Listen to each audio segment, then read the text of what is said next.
네, 우리 함께 기도하고 오늘 하나님 우리에게 주신 말씀을 나누도록 하겠습니다. 사랑하는 하나님 감사합니다. 오늘도 우리에게 허락하신 하루의 삶을 감당해내기 위하여 또 오늘의 삶을 살아내기 위하여 우리에게 필요한 것은 오직 하나님의 은혜요 성령님의 도우심임을 잊지 않게 하여 주시고 오늘도 나의 힘으로 나의 의지로 살아가는 것이 아닌 하나님께서 주신 구원의 사랑, 구원의 역사, 예수님께서 우리에게 베풀어 주신 그 보혈의 은혜로 말미암아 오늘 하루의 삶을 넉넉히 살아낼 수 있는 우리 모두 될 수 있도록 은혜를 더하여 주옵소서. 감사합니다. 주님 사랑합니다.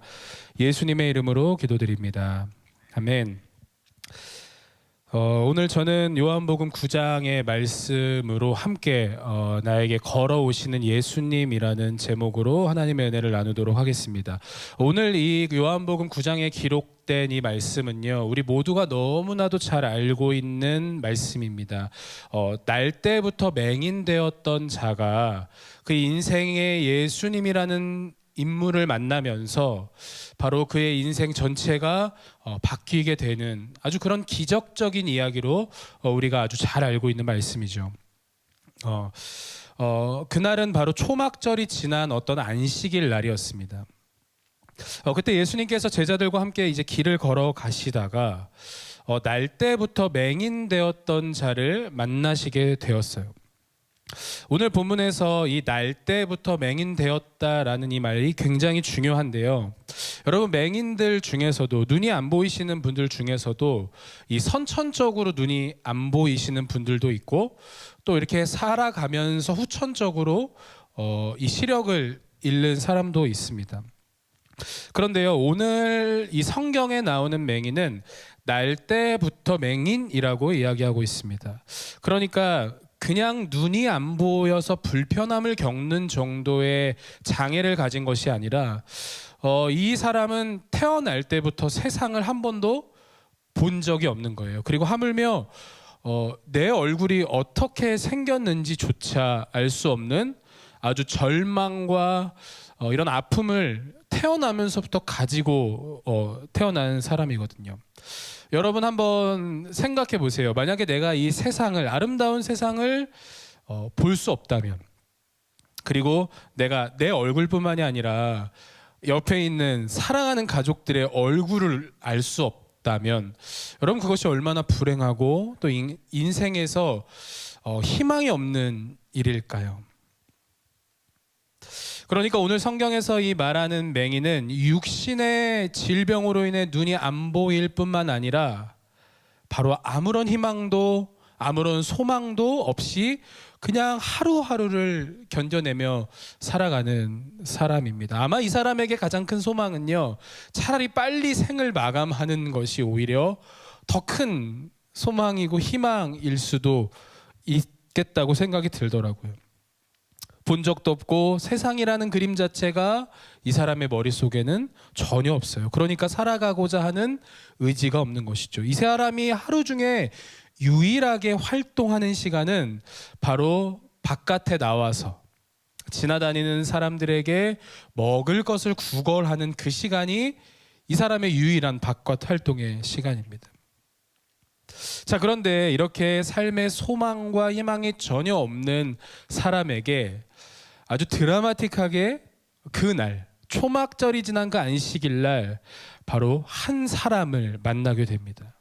바로 그 사람은 오늘 우리가 함께 나눈 것처럼 바로 예수님이시죠. 그것은 가장 작은 자, 가장 보잘것없는 자에게 먼저 오셔서 그 사람을 찾아가신 예수님의 이야기입니다. 오늘 본문 말씀 9장 1절 말씀을 우리 다시 한번 같이 읽어보겠습니다. 예수님께서 걸어가실 때 나면서부터 암 못 보는 사람이 보셨습니다. 여러분 여기서 굉장히 중요한 것은요, 바로 예수님께서 그 사람을 보셨다는 것입니다. 예수님의 관심이 지금 그 사람에게 향했다는 것이죠. 여러분 여기서 중요한 거예요. 왜냐하면 그 사람이 먼저 예수님께 관심을 갖지 않았어요. 그 사람이 예수님의 이름을 부르지 않았습니다. 모두가 그냥 지나쳐가던 보잘것없는 그 사람에게 예수님이 먼저 걸어가셨다는 것이죠. 그리고 그 사람의 인생에 개입하신 겁니다. 여러분, 오늘 이 말씀은요, 오늘 우리를 향하신 이 예수님의 사랑을 우리가 다시 한번 깨달을 수 있는 은혜의 말씀입니다. 오늘 삶에 소망이 없고 또 삶에 빛이 없는 그런 모든 한 사람 한 사람에게 바로 예수님께서 내가 너의 삶에 걸어가겠다, 내가 이 너의 인생에 개입해 주겠다라는 소망의 말씀이 바로 오늘 요한복음 9장의 말씀입니다. 오늘 이 말씀을 통해 과연 우리에게, 나에게 예수님께서 하시는 말씀이 무엇인지 함께 살펴보면 좋겠습니다. 여러분, 아무도 찾지 않는 그 사람에게 예수님께서 찾아가셨을 때요, 굉장히 불편한 사람들이 있었어요. 그 상황이. 그 사람은 누구였냐? 바로 예수님의 제자들이었습니다. 예수님의 제자들은요, 지금 예수님이 그 맹인에게 찾아간 것이 굉장히 마음에 불편함을 느꼈어요. 굉장히 의아한 상황이죠. 자, 그 맹인에게 다가가시는 예수님께 제자들이 이렇게 물어봐요. 2절 말씀에 이렇게 기록되어 있습니다. 예수님의 제자들이 예수님께 물었습니다. 선생님, 이 사람이 이렇게 앞 못 보는 사람으로 태어난 것이 누구의 죄 때문입니까? 이 사람 때문입니까? 아니면 그의 부모 때문입니까? 여러분, 저는요, 이 말씀을 묵상하면서 가장 먼저는요, 너무 화가 났어요. 왜 화가 났냐면, 지금 제자들이 이 이야기를 하고 있는 것은 누구 옆이냐면 바로 그 맹인의 옆에서 그 사람에 대해 얘기하고 있는 거예요. 지금 고난과 고통 가운데 있는 그 맹인 옆에서 예수님, 이 사람이 이렇게 고난과 고통 가운데 있는 것이 이 사람의 죄 때문이에요? 아니면 이 사람의 부모의 죄 때문이에요? 라고 이야기하고 있는 거예요. 여러분, 지금 이 사람이 귀가 먹은 사람이 아니에요. 이 사람은 지금 눈이 보이지 않아요. 그러니까 오히려 귀는 더 발달되고 더 예민한 사람이었을 거예요. 여러분, 그런데 그 옆에서 제자들이 예수님, 이 사람의 이 육신의 질병이 누구의 죄 때문입니까? 라고 하는 그 이야기를 이 맹인이 들었을 때 여러분, 그 사람의 마음이 얼마나 아프고 얼마나 상실감에 빠졌을까요? 지금 제자들은 예수님께 무엇을 얘기하고 싶었던 걸까? 예수님, 이런 하찮은 죄인에게 관심 갖지 말고 우리 빨리 우리의 갈 길을 그냥 가죠 라고 이야기하는 것과 같습니다. 그런데 여러분, 여기서 굉장히 중요한 것은 예수님의 관심과 제자들의 관심은 너무나도 달랐다는 거예요. 지금 제자들이 관심을 갖는 것은 이 사람이 이렇게 맹인이 된 것이 누구의 죄 때문인지 그 원인에 대해 궁금해하고 있어요. 그러나 예수님께서는 지금 그 사람이 맹인된 것의 원인을 궁금한 것이 아니라 바로 그 사람이 맹인된 것의 목적에 관심을 가지고 계셨다라는 것입니다. 여러분, 제자들은 이미 마음속에 이 사람이 죄인이라고 규정 짓고 있어요. 이 당시 유대 사회에서 흔히 이해되고 있는 이 죄에 대한 인식은 이 육신의 질병과 삶의 고난이 죄로부터 이어진다고 믿고 있었거든요. 부모의 죄이든 아니면 자신의 죄이든 그 죄의 결과로 인해 육신의 질병과 고난이 생겨났다고 이해하는 것이 바로 유대인들의 이해였고 제자들의 이해였어요. 여러분, 이 부분에서 우리가 굉장히 중요하게 살펴봐야 하는 것이 바로 제자들과 예수님의 각기 다른 관심이었습니다. 제자들은 지금 맹인으로 태어나 구걸하면서 살아가고 있는 이 사람의 불행한 삶의 원인이 궁금했고, 예수님께서는 이 사람에게 일어난 이 고난과 육신의 질병에 대한 목적에 관심을 두고 계셨습니다. 여러분, 사실 제자들이 이해하고 있는 이 죄에 대한 이해가 우리의 모습과도 비슷한 것 같아요. 우리도 삶에서 일어나는 이 어려움이나 고난들을 죄와 연결시켜서 생각할 때가 굉장히 많거든요. 저만 그런가요? 여러분도 그러시지 않나요? 어떤 일들이 일어났을 때 뭔가 일이 해결되지 않고 일이 내가 원하는 대로 이루어지지 않으면 가끔 우리는 그런 생각을 해요. 내가 지난번에 혹시 그런 죄를 지어서 이런 일이 나에게 일어나나? 내가 15년 전에 지었던 그 죄의 결과가 나에게 지금 이렇게 나타나고 있는 것 아닌가? 여러분, 우리는 이렇게 늘 문제의 원인에 대해서 항상 관심을 갖는다는 거예요. 그 문제에 대한 책임이 누구에게 있고 누가 비난을 받아야 하는가? 우리는 날마다 이런 죄의 고민 앞에 서 있습니다. 제자들과 마찬가지로 우리의 마음속에도 죄에 대한 이해가 이렇게 있다는 것이죠. 그리고 우리가 이해하는 이 죄는 항상 그 죄의 형벌이 따른다는 것으로 이해하고 있죠. 그리고 마지막으로 제자들이 말은 안 했지만 이 맹인의 불행한 삶 뒤에는 바로 이 맹인을 이렇게 만드신 하나님이 계신다라는 이해가 전제되어 있어요. 그러니까 이 사람이 받고 있는 이 모든 불행과 이 고난은 결국 하나님께서 벌을 내리셨다라는 것이죠. 그리고 여러분, 제자들이 이렇게 말하면서 생각하는 것 속에 또 자신들이 이야기하고 싶은 것이 있어요. 그것은 무엇이냐? 바로 자신들이 그 맹인과 달리 고난과 육신의 질병 없이 살아가고 있다는 것이 바로 나에게 지금 뭐가 없다는 거예요? 죄가 없다는 것이죠. 저 사람은 부모의 죄와 자신의 죄로 인해 육신의 질병을 겪지만 내가 지금 이렇게 멀쩡히 살아가고 있는 것은 우리의 부모님과 내가 하나님 앞에 아무런 죄가 없다는 것을 그 사람을 통해 나를 더 드러내고 있는 것인지. 제자들은 지금 그 사람의 죄를 끄집어내면서 그것을 통해 나의 정결함과 나의 의로움을 자랑하고 있는 것입니다. 그러니까 옆에서 고통받고 있는 사람을 신경도 안 쓰고 그런 말들을 쉽게 할 수 있는 것 아니겠어요? 제자들의 이 마음은 참 사람을 배려하지 못하고 자신의 의를 드러내는 나쁜 마음인 것 같습니다. 그런데 여러분, 이런 율법적인 시각과 율법주의가 이 당시에만 있었던 일일까요? 지금 우리가 살아가고 있는 이 시대에는 율법이 없기 때문에 우리는 이렇게 생각하지 않으며 살아갈까요? 아니요. 우리가 살아가는 지금도요, 얼마나 많은 율법주의가 있는지 몰라요. 교회에만 있는 것이 아니라, 공동체에만 있는 것이 아니라 바로 내게 있다는 것이죠. 여러분, 우리 안에 얼마나 많은 율법주의가 들어와 나의 의로움과 나의 거룩함을 드러내기 위하여 우리는 다른 사람의 고통과 다른 사람의 아픔을 너무 잘 활용하고 있는지 모릅니다. 그런 것이 어떤 것이 있죠? 바로 내 기준, 그리고 내가 경험한 것들이 그것을 통해 고난당하고 있는 사람들을 얼마나 고통스럽게 하고 있는지 모릅니다. 그런 사람들 굉장히 많죠. 고난 가운데 있는 이 사람들에게 그 사람들을 위로해주고 격려해주지는 못할 망정.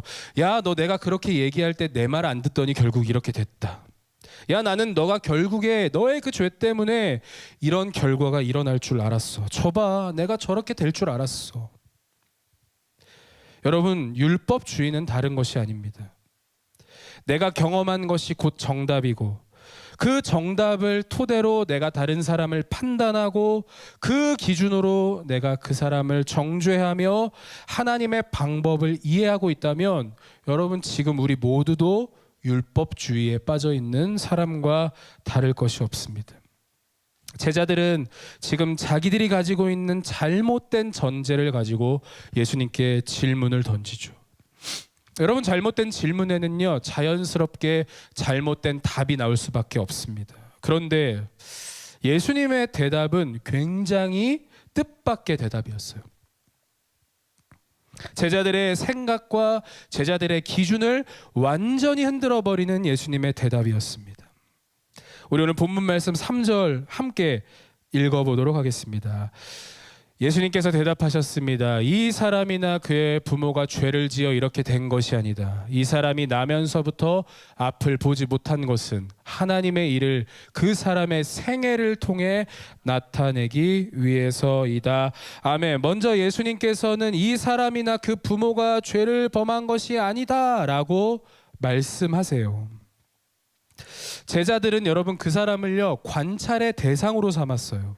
그 사람의 그 육신의 연약함을 죄의 원인에서 찾았지만 예수님께서 그 사람에게 걸어가신 것은 그 사람의 죄의 원인을 찾기 위해서가 아니라, 그 사람을 평가하시기 위해서가 아니라 바로 하나님과의 사랑의 관계 안에서 그 사람을 바라보기 위하여 그 맹인에게 걸어가신 것입니다.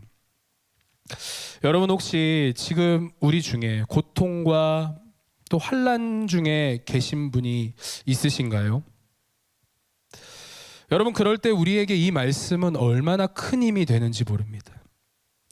예수님이 우리에게 오셔서 우리의 죄를 하나하나 낱낱이 파악하시고 우리를 평가하시고 우리의 죄의 원인을 찾으신다면 여러분, 우리는 하나님 앞에 나아가는 것이 아무런 소망이 될 수 없을 거예요. 그러나 예수님께서는 당하는 자를 관찰하시고 평가하기 위하여 걸어가시는 분이 아니라 바로 당신의 사랑의 관계 속으로 우리를 초대하시기 위하여 우리 안에 직접 들어오셔서 우리를 위로하시고 우리를 안아주시는 분이라는 것을 여러분 반드시 기억하시기 바랍니다.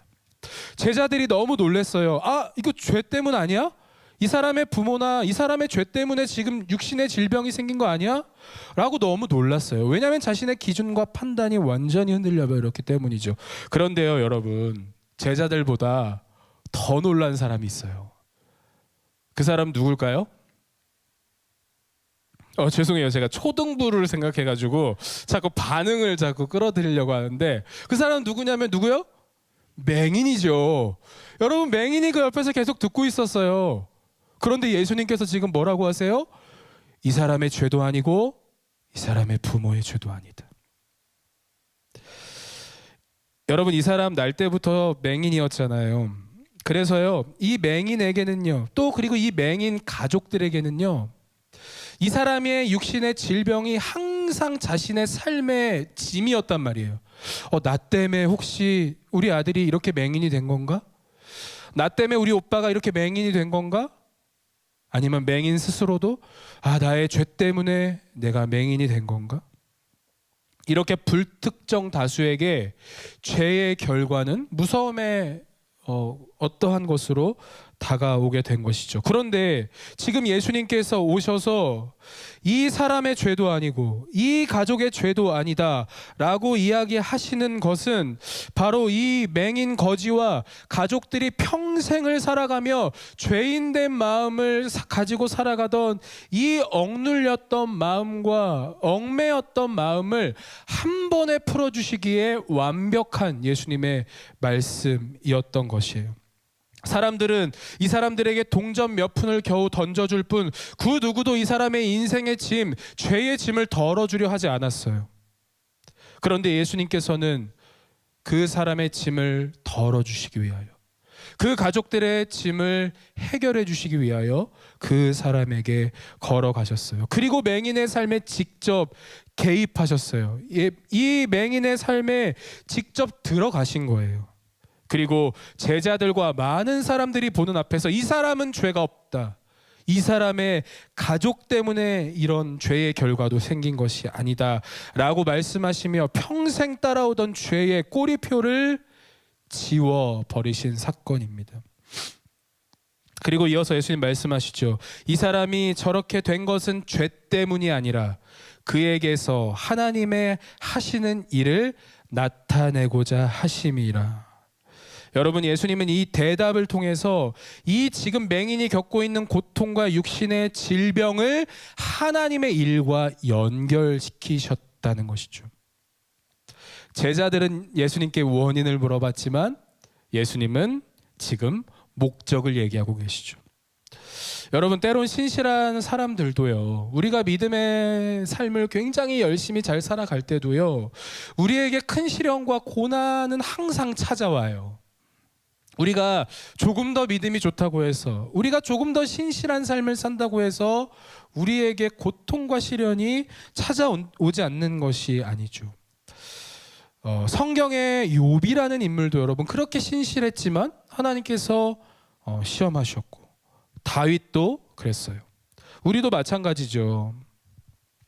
우리의 삶에 어려움이 너무 많아요. 사랑하는 사람을 잃을 때도 있고, 경제적인 어려움을 당할 때도 있고, 육신의 질병을 당할 때도 있습니다. 그런데 우리는요, 항상 그런 인생의 고난 앞에서 질문한단 말이에요. 왜 하필 나에게 이런 고난이? 왜 하필 다른 사람이 아니라 우리 가정에 이런 일들이 일어났을까? 우리는 이렇게 제자들처럼 원인을 찾죠. 여러분, 그런데요, 삶의 고난과 시련 앞에서 왜? 라고 질문한다면 그 누구도 답을 내려줄 수 없습니다. 그때 우리가 할 수 있는 것은 무엇일까요? 바로 우리는 이 고난과 고통 앞에서 내가 무엇을 해야 할까라는 이 질문 앞에 우리는 날마다 서 있어야 한다는 것입니다.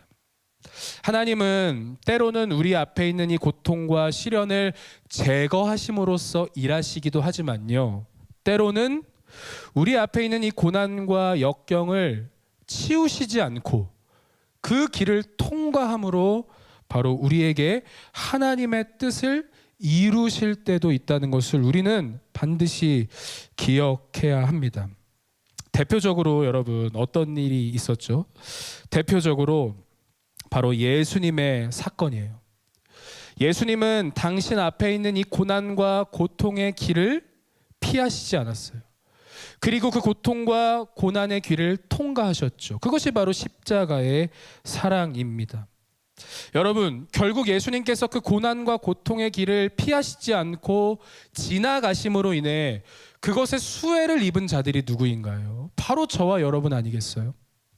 예수님이 지나가신 그 고난과 고통의 길을 통해 바로 저와 여러분이 구원의 길을 얻을 수 있었다는 것입니다.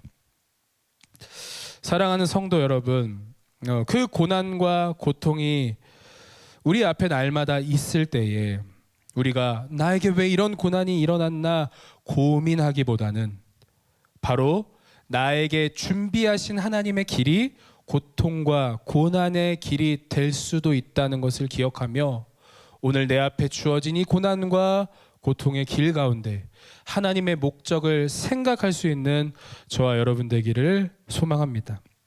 이제 예수님께서요, 마지막에 이 맹인을 치료해 주시기 위해서 땅에 침을 뱉으시고 진흙을 만드셔서 그 맹인의 눈에 발라주세요. 오늘 본문 말씀 6절에는 이렇게 기록되어 있습니다. 예수님께서는 이 말씀을 하신 후 땅에 침을 뱉어 그것으로 진흙을 만드셨습니다. 그리고 그 진흙을 앞을 보지 못하는 사람의 눈에 발랐습니다. 여러분, 여기서 말하는 이 진흙은요, 땅에 있는 더러운 흙을 이야기하는 것이 아니에요. 바로 토기를 만드는 찰과 같은 것을 이야기하는데, 오늘 성경에 나오는 이 진흙은 신약 성경에 단 2번밖에 나오지 않아요. 바로 요한복음 9장의 맹인의 눈에 바르셨던 이 진흙과 로마서 9장에 나오는 바로 토기장이가 그릇을 만드는 딱 이 두 장면에만 등장하는 진흙입니다. 여러분, 토기장이는 하나님을 의미하잖아요. 그리고 토기장이가 만드는 이 진흙은 바로 우리 사람을 의미하는 것입니다. 그러니까 예수님께서 땅에 침을 뱉으시고 이 진흙을 그 사람의 눈에 발라주셨다는 것은 바로 이 진흙은 내가 너를 창조한 창조주다라는 것을 이 사람에게 알게 하심으로 인하여 지금 당장 눈을 볼 수 있게 해주시는 것뿐만이 아니라 영원한 삶을 통해 이 사람이 영원한 빛을 볼 수 있도록 만들어주신 예수님의 마음인 것입니다. 말씀을 맺겠습니다. 여러분, 오늘 태어날 때부터 맹인 그리고 거지였던 이 사람은요, 어떻게 보면 굉장히 불행한 삶을 산 사람이에요. 가장 불행한 삶을 살았다고 할 수 있죠. 그때 예수님께서 그 사람에게 걸어가셨어요. 그리고 그 사람의 인생에 개입하시죠. 그 사람의 인생 안에 들어가시죠. 그리고 모든 이들이 그 사람을 죄인이라 평가하고 그 사람을 욕하고 자신들의 의로움을 드러내는 도구로 사용하는 그 순간에도 예수님은 그 고통 가운데 있는 그 사람을 평가하지도 판단하지도 않으셨습니다.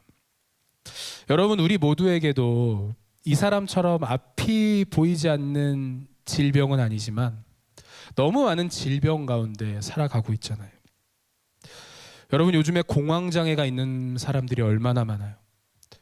폐쇄공포증, 우울증, 여러분 이런 마음의 질병을 갖고 사는 사람들이 얼마나 많이 있습니까? 꼭 그런 것들이 아니어도요, 우리는 삶 속에서 우리가 말할 수 없는 너무나도 많은 고통을 안고 살아가잖아요.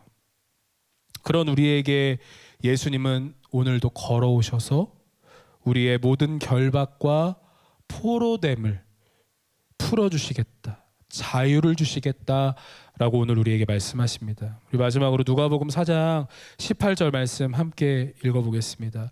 주의 성령이 내게 임하셨으니 이는 가난한 자에게 복음을 전하게 하시려고 내게 기름을 부으시고 나를 보내사 포로된 자에게 자유를, 눈먼 자에게 다시 보게 함을 전파하며 눌린 자를 자유롭게 하고. 아멘. 예수님께서 이 땅에 오신 목적은 바로 소망 없는 사람에게 소망을 주시고 포로가 된 자에게 자유함을 주시는 것임을 여러분 반드시 기억하시기 바랍니다.